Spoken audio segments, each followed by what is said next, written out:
読み直しているで読み直しているだけがで読み直しているで読み直しているで読み直しているで読み直しているで読み直しているエキスしたい人で読み直しているで読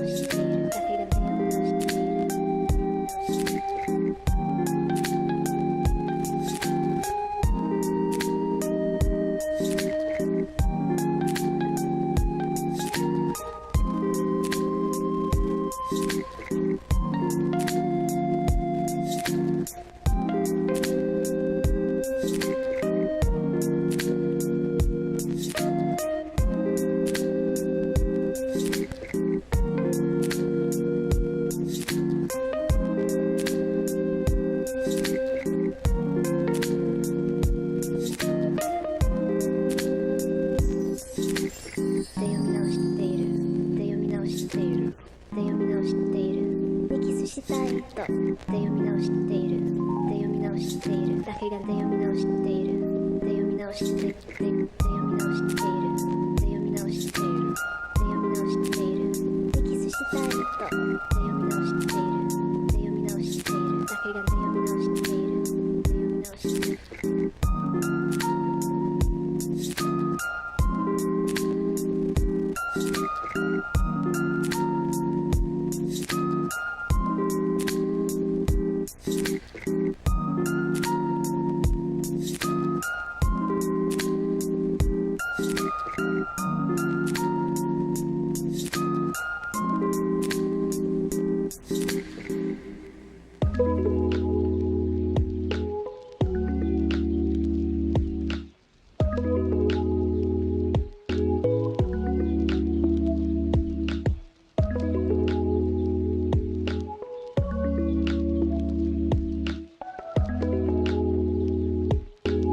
Welcome to the city of the unwritten.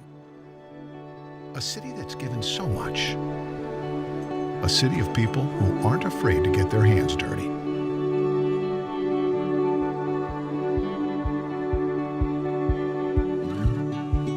A city of makers, entrepreneurs,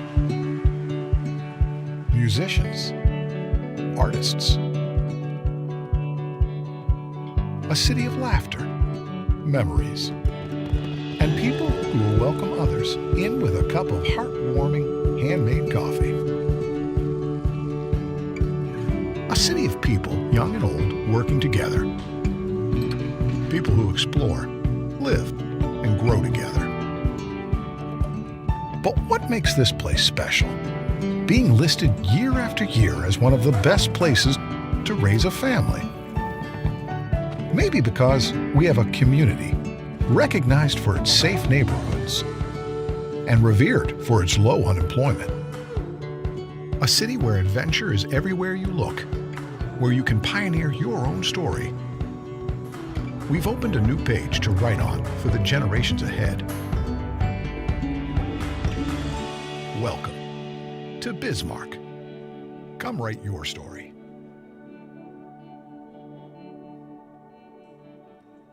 Welcome to Bismarck, everybody. Give it up. It's morning. Let's do it. We're pumped. We got rain. I mean, that's just a reason to celebrate. We got rain. I see there's no confidence monitor for me, you guys. I haven't been up here for like a year, and you just leave me hanging. Love it. Okay.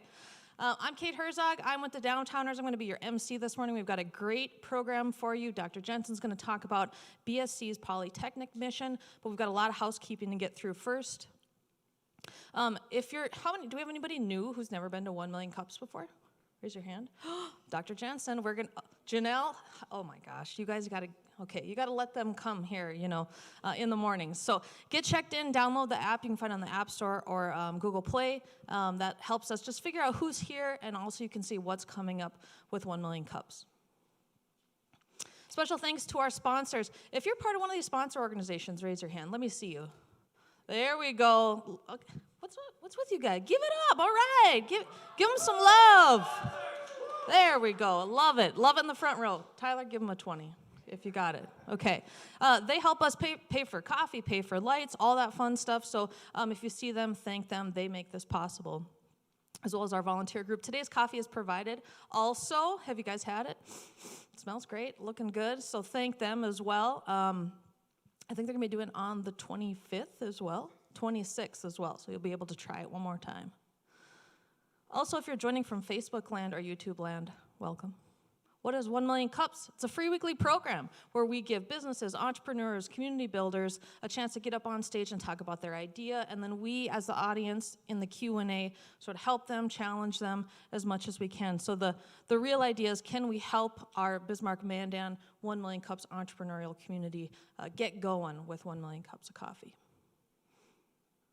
Okay, so we're going to do a Q&A at the end. If you're listening on social media, use the hashtag 1MCND. We've got Twitter monitored. We've got Facebook monitored. We also have YouTube. A couple of just stare at the late people who are coming in here now. Give them a weird look, okay? Love it. Okay, the first Wednesday of every month, we do a live job board, and Peter, who is on our organizing team, has done a great job with this. Peter is going to come up and talk about some openings that they have at CoSchedule. Thank you, Kate. Yes, my name is Peter. I work at CoSchedule. If you're unfamiliar, we are a software startup based here in Bismarck. I also have an office in Fargo, and as you can see, lots of positions open right now, including some summer internships. So if you need know some college-aged students who might need some experience in marketing, graphic design, software development, as you can see, positions in almost every team that we have at CoSchedule. So you can go to coschedule.com, find out more information there, URL towards the bottom of the screen as well. Awesome. Thanks, Peter. Are you guys' hands broken? What's going on? All right, let's do it. Okay. Hey, I put this one on here, so City of Bismarck. Maybe I get reduction in taxes or something for doing this, but City of Bismarck has 11 openings right now. I just want to point this one out, full-time planner, their CDBG planner. We work with the planning department a lot, but you can help with essentially kind of housing projects that the city of Bismarck does. And so if you're interested, you know, a planner or someone in planning, please check that out. They also have 11 other openings. Does anyone else have any other job? You don't have to have a slide if you have a job opening, if you want to come up. No? There's only 3,000 open jobs in the community. Nobody's coming up here. Okay. Community announcements. This is also something that we do. If you have a community announcement, you can come up here, grab the mic, let everybody know. I think we've got a few. Maybe Lakin or Kirsten? Well, she's still got the wedding hangover going on. So true. Thank you. All right. So if you're a business owner, we've got your startup questions answered. We'll talk about what's going on at NDWBC, North Dakota Women's Business Center. You can plug in and figure out maybe some of those questions that you have about starting your own business. All right, then we've got a networking, professional, and personal growth opportunity at Core Women. Come and have breakfast with us. We've got an awesome Dr. Rebecca Burson. She's a psychologist to talk to us about imposter syndrome, what that means in your life, and how to overcome it. And then on June 10th, we're really looking forward to Ladies' Night with the Larks. Come enjoy some baseball with us, pregame with us at the Tappan Tavern. It's going to be a great time. We hope to see you there. Thanks. Awesome. Congratulations on your wedding. There we go. I saw Tyler at the grocery store getting bags of ice for something that happened this weekend. So, also wanted to mention this. Evan and Janya aren't here. They're on a beautiful Southwest bike trip, but you might know them from 1 Million Cups. Big fans of this, and they are looking for sponsors. So Go for Launch, Bismarck Mandan, happening July 6th through the 8th. I believe kids can get involved in this. It's a great way to experience STEM for kids. But if you're a business that's interested in helping them out, check that out. I'm going to butcher this, Tyler, but you can do certain projects, and they're going to pick one they're going to basically like send to space. Is that right? A pitch competition for something they're going to launch in orbit. I feel like if it's coming from kids, they're going to launch their like little brother into orbit and get him out of their way. Okay, so before we get going, just kind of, again, an FYI, think of some questions or use the hashtag 1MCND. And at the end of Dr. Jensen's presentation, we're going to pepper him with questions. Anything goes. You can ask him anything, right? Address, social security number, whatever you want. He'll potentially answer that. So today's presenter, as I mentioned, is Dr. Jensen. He is the president at BSC, and they're going to talk about their Polytechnic mission. If you've been potentially living under a rock the last year, as we all have, you might not know that they've made this essentially official switch to sort of Polytechnic, or they're officially Polytechnic. And so we're going to find out what this is about, as well as how this can be a part of the business and entrepreneurial community in Bismarck. So everybody, big, warm welcome for Dr. Jensen. Thank you. Okay. Right. Well, thank you, everybody. This is really a cool place. I was talking to some of the people welcoming us getting in here, and it's probably one of the coolest places I've been since I've been to Bismarck for a speaking arrangement. This is exactly what I like, just this kind of free-flowing opportunity. So I know we got a lot of material to cover. I'm a rule breaker, first of all, so get used to that. I don't follow rules very well. Talk to the staff that works with me. You'll find out that I'm kind of chaos theory. I believe that, you just got to kind of stir things up and see where all things land. But at the college here, you're going to hear more and more about this Polytechnic mission. And 2018, the college was given an expanded mission to be a Polytechnic institution. So what does that mean? A Polytechnic institution, only 3% of the higher education institutions in the United States has the tag Polytechnic. And what are some of the big polytechnics around the country? Anybody want to yell out a few? Cal Poly. That's the easy one. Come on. MIT, Georgia Tech, Virginia Tech, Carnegie Mellon, Rochester Institute of Technology. There's big ones, there's little ones, they're all over the place. They're very big in Canada, they're very big in Eastern Europe. It's the idea of building these partnerships where things focus on technology, focus on building the skill sets that are needed. Way, way back in the American history, Polytechnic institutions were popular. Anybody recognize the name Andrew Carnegie? What did Andrew Carnegie do? Steel magnet. But he did something else too, very big. Anybody have a library in your neighborhood? Carnegie Libraries, right? He built the library system. He also built what was called Carnegie Tech because it was a steel magnet. He needed people that had skill sets, engineering, various different skill sets to advance that industry. So he created his own technical school. Years and years later, became known as Carnegie Mellon University. And anybody know about thing about Carnegie Mellon University? It's one of the top universities in the world. Engineering, biology, psychology, Nobel laureates, etc. So polytechnics are historic, but what happened for a while, the movement went toward more of these university settings, college settings, where they're land grant institutions, and the focus started to disappear. So how do we look at this? Well, a polytechnic institution, the key for me is right here. It's about building this relationship between students and employers. And what we talk about is linking talent with opportunity. We have a lot of talent in our community. There's a lot of people who are different backgrounds, agriculture, coal, energy, variety of different things. They all have skill sets. They have talent.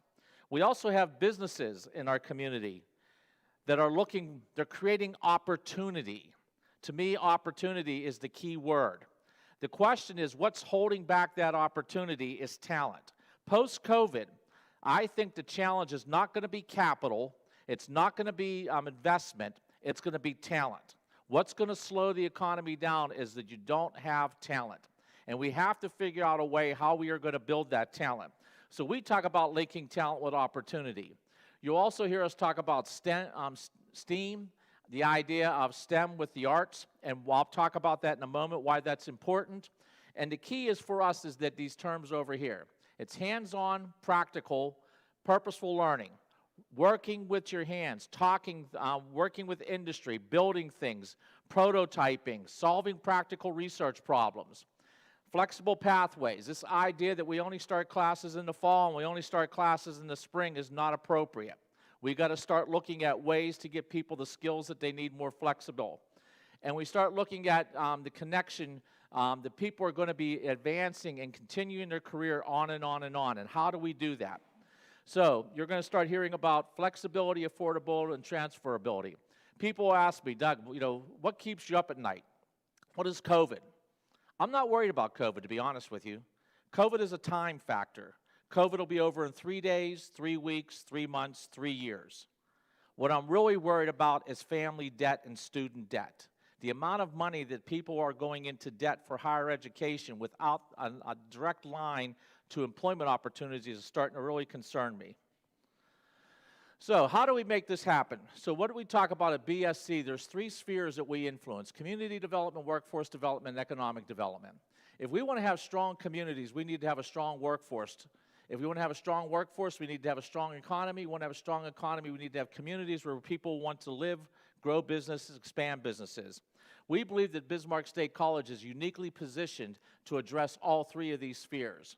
We do a lot of this already with our community. Is probably the hardest one to maybe. How do they do that? We have theater, we have music, we have art, we have walking paths, we have disc frisbee courses, we have people that walk our campus, we have a public library, we have our OLI program, we have continuing education. We do a lot of that kind of programming that the community supports. Workforce and economic development are basically our mainstay of what we do. And I believe that we have to change the conversation that education is a public expense to education is an economic investment. If we do not invest in talent, our communities are going to struggle. So how do we make that happen? So there's a ratio out there. You get a chance to look at a video. It's called Success in a New Economy.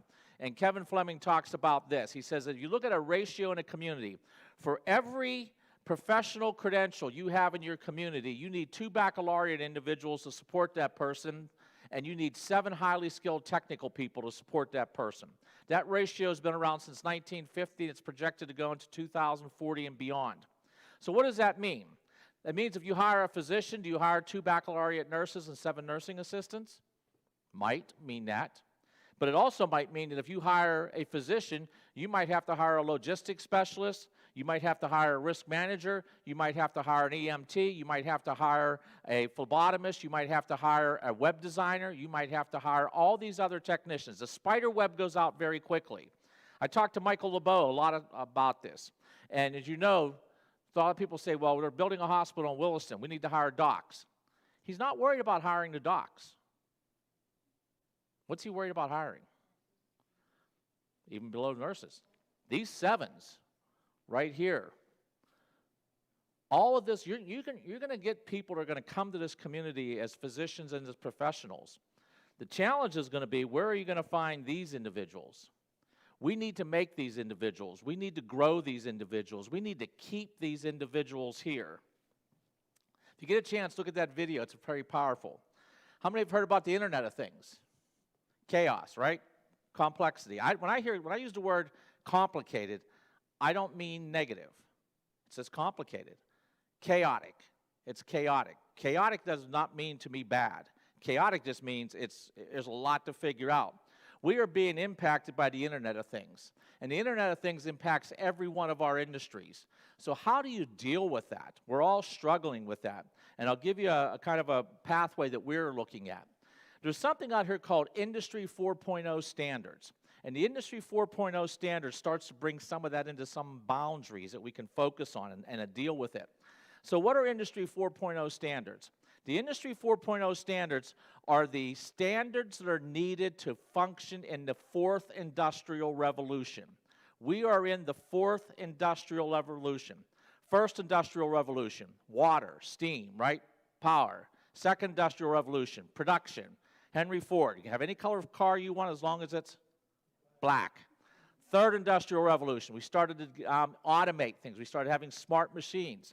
Fourth Industrial Revolution is integration. Things now are talking. You have cloud computing. You have big data.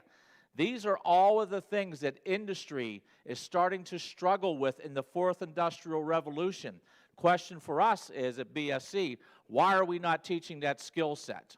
Why are we not working with industry to develop that skill set? A polytechnic institution will allow us to do that. So, how do we do that? We have 5 major programs right now at BSC that we're focused on. Doesn't mean we're going to stay with these, but these are ones that we're currently have in position. Cybersecurity, energy, healthcare, agriculture, manufacturing. The purpose of this pinwheel diagram is to show you that these industry standards are found in all of these. So as a foundation, we need to start looking at how do we teach these. More importantly, how do we communicate these standards to our K-12 partners, introducing our kids in the K-12 world to these types of standards? So, everybody knows what STEAM is, right? STEM and arts. And that's important because as the world becomes smaller, we are going to have to learn how to function and interact. And it's becoming very important. Everybody talks about soft skills, but it's way, way more than that. So when we start looking at STEAM, the areas that we start focusing on are these areas right here. Planning and organization, problem solving, teamwork, entrepreneurial, reliability, innovation, critical thinking, leadership, communication. Does anybody see anything on there that's not important? If you do, please talk to me. Is there something on there else we should have? Communication, numeracy skills, etc. So once again, we're showing in this slide the importance of how we have to integrate these things into these major program areas, teaching these in the curriculum, communicating these to our K-12 partners, and getting our K-12 students to start understanding these things before they graduate from high school. So, anybody here heard the word mechatronics? I know a few of you have because you heard me speak before. What's mechatronics? So mechatronics, I want you to, is a blending of 4 disciplines: electrical, mechanical, automation, and controls, coding. So when you think about it, mechanical engineers, everybody here know what a mechanical engineer is? Right? What's this? You read job postings right now for mechanical engineers. We want a mechanical engineer, but we want her to have electrical skills. Or electrical engineer. We want her to have mechanical skills. We did things in silos. So I want you to think about these 4 terms as I speak and find these kind of like, where's Waldo? I want you to find these 4 terms as I speak. Electrical, mechanical, automation, and controls. You walk into a restroom, into some of your business establishments, you're going to find a spigot sitting right there in front of you. That spigot is sitting there in an autonomous state. It is ready to go. It does not require a switch. It's on.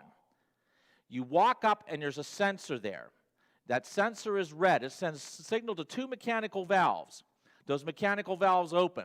There's sensors in those mechanical valves that regulate 2 things: temperature and flow. That information, that water is then sent to the front of the spigot. It goes into an equilibrium loop, and it starts to monitor and evaluate that. And it gets the right temperature and flow, and it holds it at a steady state, and it disperses the water out the front of the spigot. It continues to do that and monitors itself until you take the stimulus away. Once you take the stimulus away, mechanical valves shut down, sensors go back to a steady state, wait for the next input, water stops, and it sits there waiting for the next input. That is a simple mechatronics system. You have those all over your world. HVAC systems, your garage door opener. What we envision is that this form of engineering is really the integration of things. So what we do at BSC is we have all four of these big spheres, but we teach them as silos. We teach mechanical systems, we teach electrical systems, we teach automation, we teach controls, but we don't integrate them. The power comes into play when you start merging these systems. You start talking about control systems and coding, you start talking about digital control systems. They're in every business. They're in supplier chains. They're in, think about supply chain economics. They're there. All these systems are working. So we have to get away from teaching just silos, and we need to start looking at these integrations, and that's what mechatronics is. Then we use this as kind of the hard skills. Then we use those soft skills that we were talking about as the glue that holds these to these 5 pillar programs and integrating those. I envision Bismarck and our community here having a 4-year mechatronics engineering degree to support our industries. Bobcat is a mechatronics shop. Cloverdale is a mechatronics shop. There are many mechatronics businesses out there, and we need to start looking at that as a value proposition to attract talent and allow businesses to grow. Another one is cybersecurity. Many of you, and I talked to some of you, and I'm really looking forward to continuing this conversation because there's some coding people in here and software people that I'd like to have a conversation with. But we teach things as silos. Once again, data, technology, communication. We teach things as silos. What we have to really start looking at is how do we push these things together? And cybersecurity should be in everything. So we're going to expand our focus on cybersecurity and digital technology. 60% of all the jobs of the future are going to require coding. 70% of the jobs of the future will not require a baccalaureate degree. Doesn't mean that you won't get a baccalaureate degree, but the pathway to that baccalaureate degree is going to be different. You might start off as a 7. You might lead to becoming a 2. You might go on and get a master's or a professional degree. The pathway is different. But initially, the skill set is needed is not just going to be a degree, it's going to be a skill set. So, how do you do that? Doug, this is great, okay? This is a great slide deck. I like the colors. Everything looks good. But how do you make it work? Well, the key is right here. You start looking at these kind of short-term stackable certificates. 16 credits. Why is 16 credits so important? 16 credits makes it financially aidable. We don't have to worry about philanthropic dollars. We don't have to worry about grant dollars. And you have the financial aid system behind it. The other thing is 16 credits allows us to offer an official certificate from the college, documenting the education that a person learned. The other reason 16 credits is important for the math people in the room, 3 times 16 is 48. Add your 15 to 17 credits of general education requirements on top of that, you got 65 to 65 credits. That gets you an associate degree. So as we start building these short-term stackable certificates, we can also take this certificate and we can push it down into the K-12 world, allowing students to walk across the high school stage at the same time receiving a college credential. The college I was at before I came here, we had 230 students. College about twice the size of Bismarck State College.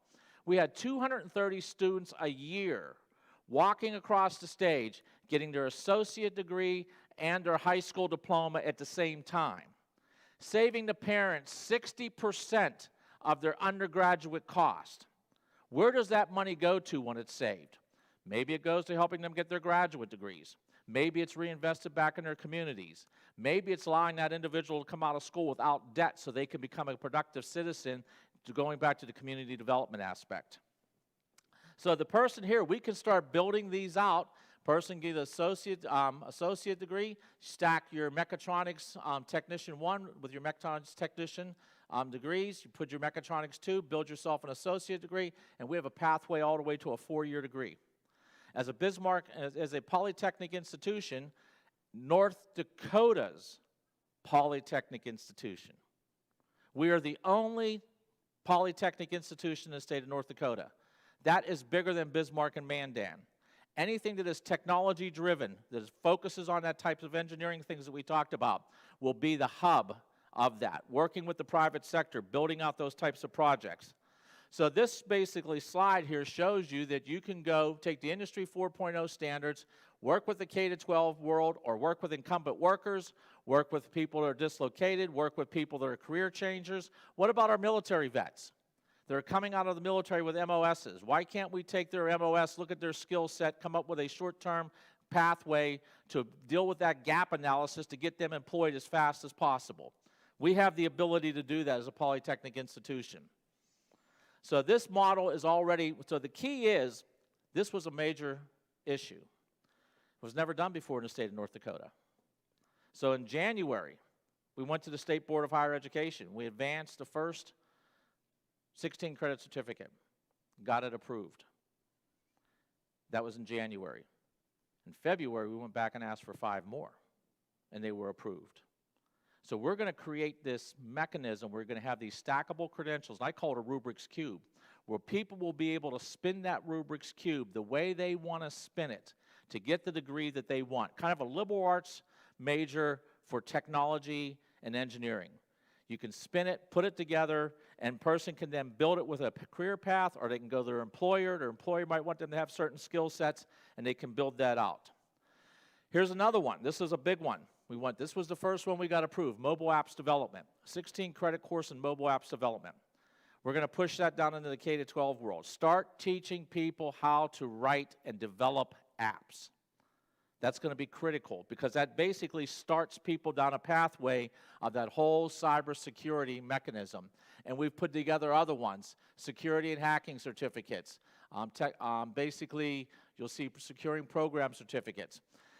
We can build them however we want. We're going to be forming what's called BILT teams, B-I-L-T, business and industry leadership teams. For each of those 5 sectors there, we're going to be reaching out to the private sector and asking the private sector to help us develop the pathways that are needed in the short-term certificates to make sure that we're developing the skill sets that they need to hire people, but more importantly, to give people career paths.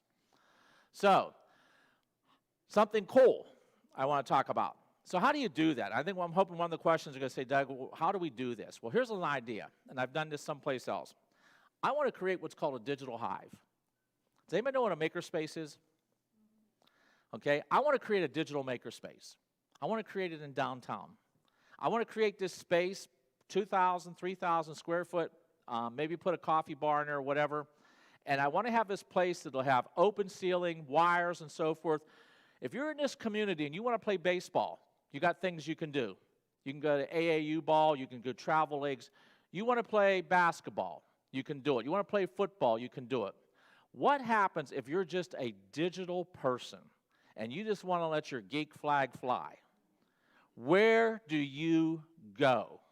They go to their basements. They go online. They're talking. It's alive. It's out there. Well, what would happen if we created a digital hive? And I use the word hive because I want it to be a buzz, an energy. If we created a space where professionals and individuals could come together, create a digital makerspace as an entrepreneur, and I do not like the word incubators, I use the word accelerators, that we could start accelerating that digital technology, creating the talent, creating the startup businesses, creating a space where these individuals could come and hang out. And what we would do is that would have maybe be open from 3 to 9, 2 to 8, have professionals come in, want to problem solve. Maybe I want to create, maybe I'm into digital music and I'm trying to figure out how to mix music, but I need somebody to help me design a website, a place where they can come together, have business leaders there, wear their business logo, maybe creating some projects, maybe we put up some dollars, say, look, we'll put up $500 to help this person take this idea to market and create that. So that's an idea that we're working on right now, and I think that it would create this organic environment where we could start creating that digital economy where we can start to fulfill that requirements of 60% of the jobs in the future. So let me see what I got here. So I guess what I'm going to do here is I have one more slide if we have time, but I'll take it. I want to show you a concept, how do I make that digital hive work? But I'll take your questions. I'll be glad to answer anything you have. I don't know how much time we have, how fast I went through that, but I'm all good. Give it up for Dr. Jensen. All right. We'll grab our chairs over here. Tyler is going to be your mic runner. He has the cup.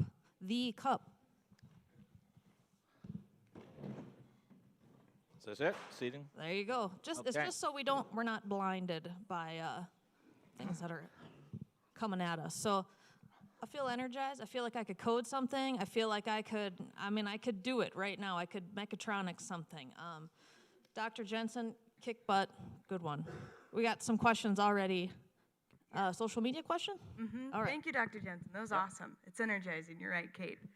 Steve wants to know, he would like to learn more about this curriculum. He wants to know, is it available for distance learning, or do you have to be somewhere physical in the hive? Or, because he's driving a semi and wants to know how he can get involved. Our mobile apps development class, we just speak about that one, is 100% online. Our cybersecurity baccalaureate degree is online. We're also creating additional degrees online. So if he wants to reach out to me, send me an email message. I can give you my card, and we can get him connected with the right people. But yes, this can all be done online. Currently, BSc, as you may be aware, we've taught courses as far away as Saudi Arabia. We have people in our energy program for all over the United States, all 50 states. So yes, it's more than doable, and we can create that mechanism for Steve. I just want to touch on a couple things. I know we've got some questions up here, but you talked about student debt and being productive members of society, being able to buy houses and cars and things like that. Just maybe talk about how you've seen that affect, students maybe in your other job, or you're, not at BSc here. Mm-hmm. Just for the record, I've been in higher education for over 30 years. My father was a machinist. He passed away when I was 12. My mom was a welfare mom. She passed away when I was 19. I grew up in public housing outside the city of Pittsburgh. Been places you need not be and seen things that you need not see. And never dreamed that I would go to college. And what I learned very early on was that education is empowering. Skills are empowering. If you have skills that are marketable, you can withstand recession, you can withstand economic downturn, you can respond to opportunity. It's an empowering thing. And I think that's what has really got me, because that's what got me through it. If it wasn't through, I always tell people there's two things that got me through life. It's faith and education, and it's in that order. But the idea that it's skills, having something that somebody wants and being bold enough to do it. So yes, I've built 4 advanced technology centers in 4 states. So this concept of, Polytechnic and so forth, it's not theoretical to me. I've done it. We've done it. I have teams of people who've worked with me and made this happen. So this is real, and it does make an impact. High priority occupations are what make communities vibrant, and they attract other businesses. If you have a strong supply system, whether it's tier 1, tier 2, tier 3 suppliers, incubators, businesses that start up, that creates an ecosystem that becomes very attractive to other businesses, and it starts to build communities. One other thing I'd like to say is, I talk about coding. A lot of times in coding or even manufacturing, we talk about their male-dominated educations. Coding can be anybody's occupation. We created courses previous where I was called Girls Can Code. Created very specific programs where we got women together and gave them an opportunity, and they created a mechanism where they had to solve a community project, and they wanted to deal with pet adoption. So they had to create a website, and they had to create a mobile app for pet adoption. And in the process, they learned a lot about coding. And we started out, I think it was 14 women that were in the course, and these were like 14 to 17-year-olds. And there was 3 guys in there, because we did not isolate it. It was like, anybody wants to come can come. In 10 weeks, they put that project together, but it ended in May. And they couldn't come back and start the next one until September.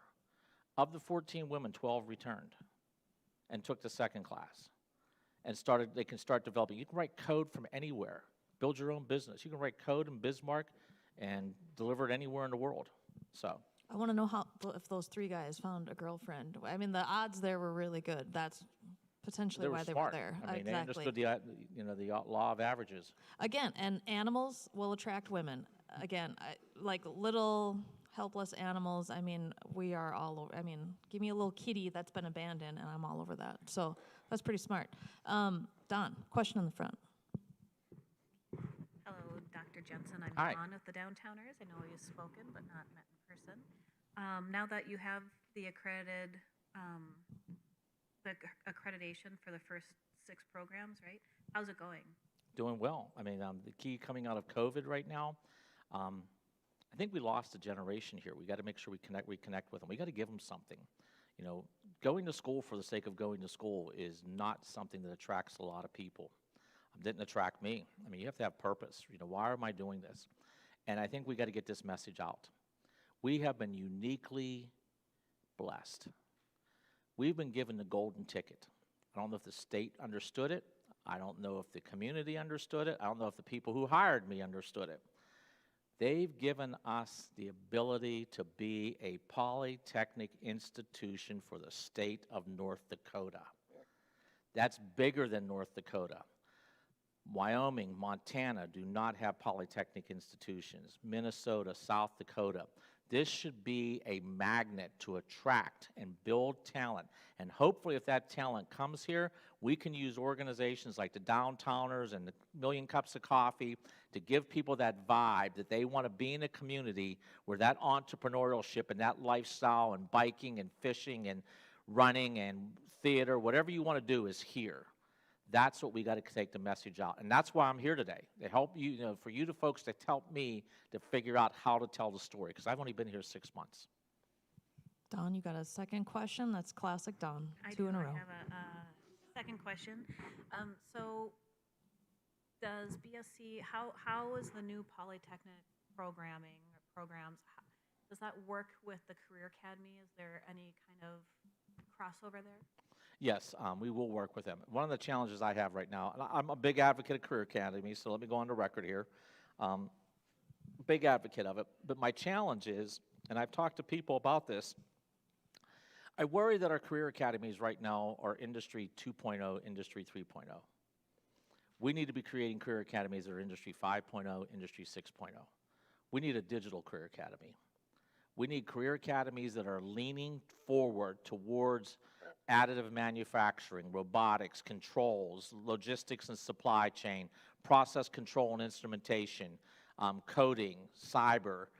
We need to start looking at teaching that skill set, but more importantly, we got to make sure that we have a pathway that as those individuals come out of the K-12 world, they can build on those certificates quickly, get maybe 16 credits, 1 semester, 2 semesters, come out and get employed. The employer will probably encourage them to go back, and the person has a pathway. So yes, we are actively involved with the Career Academies and want to do with the Career Academies, but I think we got to really start looking at what is the next generation. I don't want to be looking in my rearview mirror building tomorrow. Unless the rearview mirror can see backwards and it's got the backup cam and all that jazz. You could do Digital that. frontal. Okay, there you go. Mark. Dr. Jensen, this is a great concept. Thank you. Explain a little bit more about the stackable credits, number one. And number two is, how do you integrate that into the high schools? Is it an online? Is it something that they're going to have to come up to BSC to do? Is it a combination? Good question. Yes, have integrated, start talking to the superintendents. Superintendents are very interested. I've talked to the DPI, I've talked to Kirsten, talked to Wade Sick. Concept is being discussed. No, they don't have to come to BSC. The mobile apps development could be taught totally online. We'll take and give the curriculum to the K-12 world and share the curriculum, right? There's no competition there. So it's not location bound. It's not based on a travel schedule to and from BSC. They can integrate it right into the high school. The other power of it is through technology. It doesn't have to stay in one high school. What happens if you have multiple high schools? What happens if we have some small rural high school that maybe doesn't have a large population? Maybe they only have 300 or 400 students in the entire school district. Using technology, you could integrate those students, maybe 2 in this school district, 1 in this school district, 5 in this school district, get an instructor of record, teach the course throughout a network digitally, and then have an instructor on that location as a host. We don't even have to be bound by those rules anymore. 2 things that used to always bind me up when I got stuck in trying to have conversations with K to 12, and I joke with my K to 12 friends on this. You know what the 2 major issues are? Bell schedules and bus schedules. Trying to integrate things. So if you get rid of that, I told you before, I don't like rules. You get rid of bell schedules, you get rid of bus schedules, look at the opportunity that presents itself. So we can do that. So no, it's radically throwing away all these paradigms and mindsets that stick us. I jokingly say, what are the 7 last words of any organization? We have always done it that way. We have to throw that away. Our future demands it. Our communities demand it. Our children demand it. Our people who are looking for job opportunities demand it. We got to do it radically different. And the Polytechnic mission will allow us to go outside of some of those bounds. We're no longer just a community college. We're no longer just a 4-year institution. We're no longer a D2 research institution. We're none of those things. We're North Dakota's Polytechnic institution. Ooh, that's a mic drop moment. Okay. David, I think, in the back there. Yeah, really, really exciting ideas. Really looking forward to seeing this continue to come together. I have a number of questions, but I guess a couple big ones first. How do you see your student population growing over the next 5-10 years because of this approach? And then how do you see your campus, your facilities, your footprint in the community growing alongside that? Great questions. First of all, this is one of the pet peeves I have. I don't like to refer to students as kids. The average age of a Bismarck State student is 26 years of age. She's more female, about 50%. She's working full-time. She's going to school part-time. She may be a mom. She may be a single mom. She's looking for a better quality of life for her and her family. That's the average BSc student. She's not coming to us to do her first 2 years of an accounting degree and going to go off to Fargo and live in a dorm for 3 years and complete an accounting degree. That's not who she is. That's the person we have to serve. Second thing about the footprint. So how do I see it changing? I see it becoming more and more and more like that. Serving part-time students, meeting the needs of our adults, meeting the needs of the people in our community, not only to get employed, but to stay employed and to continue to grow. That 7-to-1 ratio, you saw the ratio up there. Kevin does it 1-to-7. I don't like that ratio. I look at the ratio of 7-to-1. Communities are not built on 1s, they're built on 7s. We have the unique ability with Bismarck as a polytechnic institution. We make the 7s, we make the 2s, and we prepare peoples for the 1s. So that's our future, how we're going to do more of it. Second thing, footprint. As some of you might be aware, I was trying to talk to the legislator about building a polytechnic facility here in Bismarck that would be state-of-the-art, that would reach out and build these relationships with industry. We asked for $35 million. Didn't make it through the legislation yet, but we're still working on it. But I see us building an advanced technology center that is going to focus on those 5 key areas, plus future ones, that will give us a footprint to be that polytechnic institution, to build those public-private partnerships, and hopefully we can pull that together. That will definitely change the footprint. It'll change the footprint in many ways of Bismarck and Mandan, and I think it'll change the footprint for North Dakota. I think we have a question from online, but I was just going to ask well, we could have a whole 1 million cups about how chaos theory in the legislature worked, and I'm curious, I really want to hear about your first experience, but we'll do that offline. Kirsten, do we have a question from social media? Yeah, Jan wants to know, you mentioned the need for changing how programs are set up. How is BSC readying and supporting the professors and instructors for a Polytech institution? We have a lot of our faculty right now building a mechatronics program. Wish I had more time, I'd show you some videos on it. But it's a mindset. It is. We're going to have to change these stackable credentials. It'll take us. Some areas are embracing it quickly. Some areas are, hesitant. But I think the areas where we're growing, we have some very innovative people in the energy department. Our healthcare science program is also looking for stackable credentials. Right now, I think the model, we have probably about another, Leisha, help me, another 10 or so stackable credentials in the making. Yes.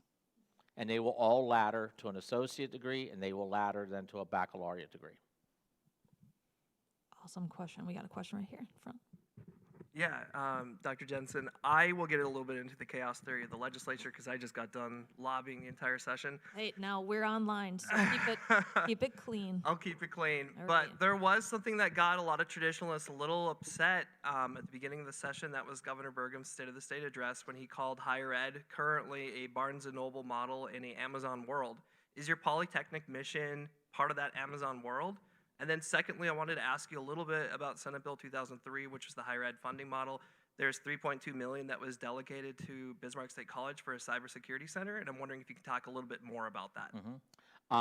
From legislature, just truth in advertising too. Previously to coming here, I worked in the state of Alabama. I worked for the Secretary of Commerce and Chancellor of Post-Secondary Education, and my job was involved with rewriting the WIOA plan for the state of Alabama and building a unified workforce system for the state of Alabama. So I've spent all day at the Capitol, Senate Pro Tem's office, House, etc. So I was kind of prepared for it.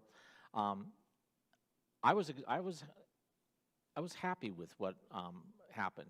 We went to the, as you're probably maybe you're aware not, but as part of the higher education system, we present to the Senate Appropriations Committee, and we present to the House Appropriations Committee, and then we were invited to present some more. Many times, if you watch those presentations, colleges do very traditional presentations, Roman history, da-da-da-da-da-da-da. We decided to go different. We presented Polytechnic, and it was well received. The legislators, I've spoken to the governor's chief of staff, Jace. I've spoken to the, I'm going to get his name wrong, Jamie, the new commerce. James Lamont. Yep, I spoke to him. I've spoke to Chamber of Commerce and so forth. People are liking this. They're behind it. The legislators were behind it. I think we just ran out of runway, just trying to do too much too fast. But I realized if I didn't go after it in this window, I'd have to wait 2 years. So that's good. Senate Bill 2003, basically the importance for me there is it put a higher weight factor in terms of reimbursement to colleges that deliver computer science and CTE classes. That'll help us, because as we start taking on these programs, which are high-cost programs, the reimbursement factor will help us down the road. We need to continue to look at for startup costs, because these programs are expensive to start up. But 2003 did allow us to change the funding formula, and will allow us to be reimbursed at a different level for those. So that's encouraging for us. I joke, but anybody who's got the chutzpah to be in the legislature, good on you, and thank you for your public service. And I'm glad you're gone now and taking a vacation for a little while. But question up front. Good morning, Dr. Jensen. I'm Catherine Reiswig. I'm with Jameson Capital. We're a private equity firm here in North Dakota, so all of our investors are North Dakotan and all of our projects and funds are North Dakota based. I was listening to your presentation, and kudos to you because I'm a BSc graduate and support BSc. But I would love to see or hear about what your ideas are as far as, I know you said the capital and the investing is not your, problem to think about. But however, we have people we talk to on a weekly basis where we have these very intelligent men and women coming to us for capital, and we currently are supporting 2 young men and their families because they are on the cryptocurrency side of things. And I just would like to see what are your thoughts on the money coming from North Dakota to not only build the physical facilities, but then how do you, interchange the ideas of getting those people off the ground? Because I know as a 25-year-old entrepreneur, the only way I can get a line of capital is if there's a man standing behind me in line. So I'd like to know what your thoughts are on that. I think there's a couple of things there. I think the mindset of incubators, I know that they've been around for a long time. I'm just not a big advocate of incubators. I think incubators put people in a situation, they wrap them around services, and it's hard for them to get out. I prefer the concept of accelerators. And how do we get businesses and get them accelerate? Capital is part of acceleration, business planning, et cetera, marketing, getting products to market, getting word out. My comment about capital is I think when you look at the economy in general, there's a lot of capital in the economy. It's on the sidelines. It's not being injected. Eventually that capital has to come into the economy. It's losing money sitting out there. It's money left on the table. I think businesses are hesitant to invest right now because they're not sure about talent. Give you an example. When I was in Alabama, I was involved in the recruitment of Airbus and Mercedes-Benz. And we were sitting at a table with Mercedes-Benz. And traditional economic development package, they come in and give you, all these consultants come in and they lay out these massive economic development packages. And we had our opportunity to do that. We sat at a table with the leadership, and we handed them our economic development package, and they looked through it, about 5 seconds, stuck it over to the side. And then they said to us, talk to us about your 3rd grade reading levels. Talk to us about your 9th grade math levels. They knew they could make an investment. What they were worried about was there going to be talent in that community to invest? So what I learned from that is if we want to attract businesses and create an environment where businesses can grow, we have to have an economic differentiator that sets us apart from other areas. And I think when you start leveraging the private and public resources of education to create these P3 partnerships, that then becomes an attraction that economic development, commerce, and others can use to attract entrepreneurs. As you start attracting entrepreneurs, you'll start attracting capital because capital is looking to get into the market. And I think that's what we have to do. We have to create that ecosystem where investors will see that the person is in an environment where there is opportunity and that business investment is less risky. But you're also right. We got to look at how do you get, if you're going to have an economy, how do you make sure that you have minority investment? How do you make sure you have women, men of other occupations, other skill sets, Asian Americans, Native Americans? How do we build all that together? That's going to take some work, but we need to do it. Just got to get the right-minded people together and make it happen. I jokingly say nothing squelches criticism like success. We have to do it. Once we do it with one, then we can prove that it is achievable, and then it starts to roll. But we got to find that first, like this digital hive concept. What would that do to a digital economy? Would that attract that? Would that allow entrepreneurs to be able to get more capital? People would be able to see it. It's more transparent in the community. Probably have time for 1 or 2 more questions before our last question. I think we have one over here. Mike? Yeah. Well, impressive presentation. There's a lot of food for thought that goes with it. I work in the medical world, and as our shortages seem to be increasing exponentially, 300,000 family medical practice doctors nationwide, and 500,000 nurses nationwide. We're in our rural areas, we're noticing a 17% shortage, and it's at the cost of care. But as the field also gets technical and the more they're producing, we're also losing people that have the heart for care and the interpersonal needs. Do you have the checks and balances and all of this that you're talking about to ensure that we're getting the quality people that have a heart for people that is not as technical? Because we're seeing some of these impacts now. Absolutely. I mean, when I did my undergraduate, I worked in a level 1 trauma center and saw a lot of medicine from the inside. And I've spent some time talking to Sanford. Medicine care, health care is changing. More ambulatory care. The landscape, as you're aware, is really shifting. And we got to start looking at those occupations and what does it take to be in those occupations. People here familiar with the concept of CMAs? Are you familiar with the concept of CMAs, Certified Medical Assistants? Especially in rural areas where you might have a person that was a receptionist or you might have a person that was a medical assistant. Those areas require people to have combined skill sets. The other thing is we got to keep the people who are living in those communities, because I think that's where the passion comes from. If you grew up in a small rural community or you grew up in a certain area and you like that area, if you can get connected and stay with that area, now you're caring for the people that you see every day. You care for the people that are part of your community. That, I think, is another important part. Telemedicine, I think, is another factor. I mean, that's going to take years to be defined and assessed how that works. But even little things, like my son right now is in a situation where his doctor is in Wisconsin, but he lives in North Dakota. He can't see his doctor because his doctor is not licensed in North Dakota. So there's lots that has to be overcome. But I think the way you're going to do that is not individually. We got to have these conversations. I also serve on the Sanford board, and I work with them, and I have a great relationship with Mike LeBeau, and we're talking about these types of things because the economy is changing, the needs are changing. You got to get the right people going into these fields. High burnout, nursing is a very high burnout field, and if you're going into nursing just because you think you're going to make money, you're going to burn out fast, and you're going to find yourself exiting, I think, pretty quickly. But what are these other things? What are these support positions that we need to look at in the medical field? CMAs, technicians. I mean, hospitals are becoming more technical all the time. Cybersecurity. You know, what kind of technicians do they need? How do we deal with those issues? I think we have to get people to study that, more focus groups.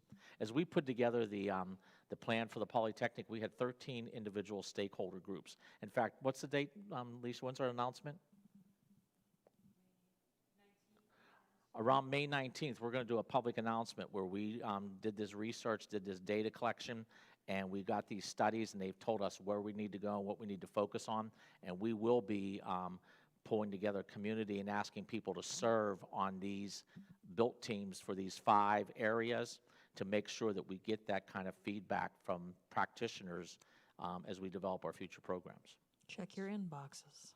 Yep, watch for it. Kelly Cermak, you got the last audience question before our final question. Thanks, Dr. Jensen, for being here. There is legislation in D.C. and a real push for 2 free years of college education.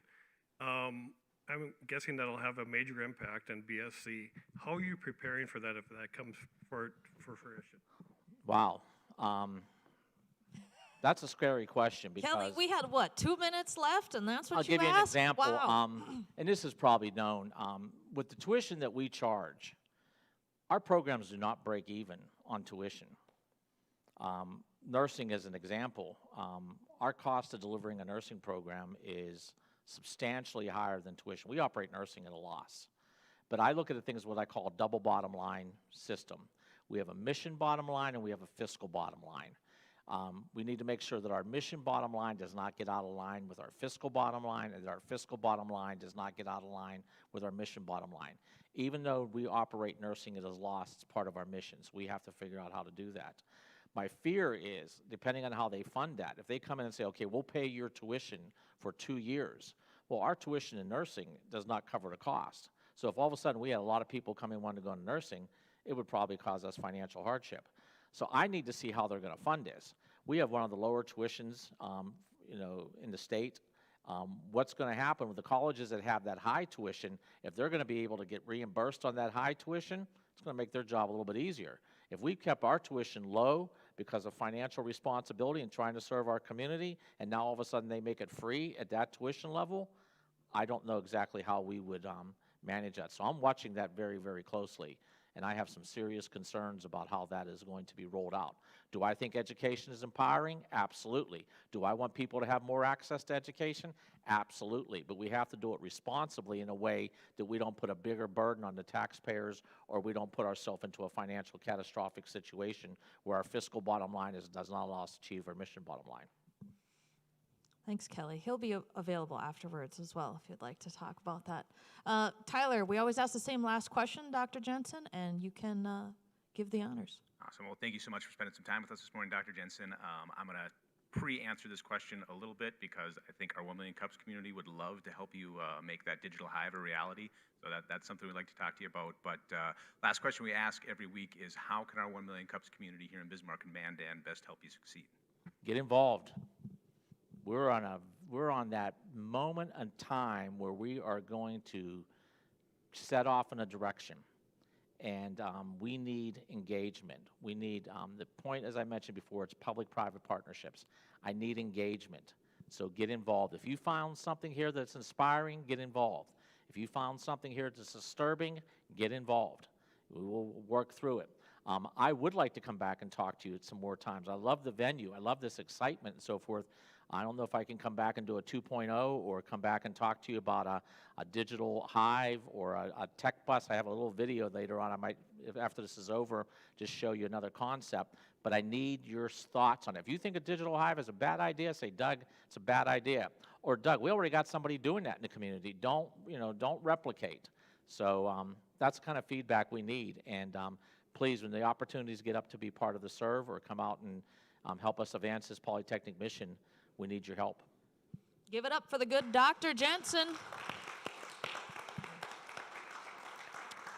Oh, don't leave. Don't leave. Don't leave, Dr. leave? Jensen. Don't leave. We got a couple more things. Okay. What is the next thing? I don't have the clicker. Can you guys advance the slide for me? Do I have it? Oh, no, here we go. Oh, yeah. If you want to apply to present, just go to our website. You can go to 1millioncups.com/bizman and just click apply and check that out. And then we've got a lot coming up. And here's probably some opportunities where you could attack Dr. Jensen with your ideas. We've got 1 Million Cups Breakfast. It's back. We're going to be at Copper Dog Cafe in Mandan next week. So if you come here, nobody will be here. Go there instead. Then we have a 1MC after hours. So if you can't make it 9 o'clock every morning, we want to see you at the 1MC after hours. Laughing Sun Brewing, they've got axe throwing, so you're going to want to be there. It's going to be on a Tuesday night, 5 to 7 Tuesday nights. That's going to be your best Tuesday night of the month. And then May 25th, we're going to hear from some Pride of Dakota vendors as well as Department of Ag about their Pride of Dakota products and the whole program and all that stuff. So we got a big May coming up and a lot of opportunities to network outside of the 9 a.m. here. We're going to invite Dr. Jensen, so hopefully he can come for coffee and hopefully he can come for beer and axe throwing. Probably axe throwing first, then Before beer, or after maybe. the beer? Exactly. I'm not sure what order those go in. So I just want to mention one thing. We've had great conversations with Dr. Jensen. Please, come up here, throw anything at him. We've had conversations about Pittsburgh and things that they've done in their downtown from the downtowners' perspective. But I think there's probably something that Dr. Jensen knows about that touches every one of your lives. And so way we can talk to him and get him connected in the community as well as help BSC succeed is a fantastic person to have a conversation with. So again, give it up for Dr. Jensen, and we'll see you guys. Thank you. 1MC Breakfast next week.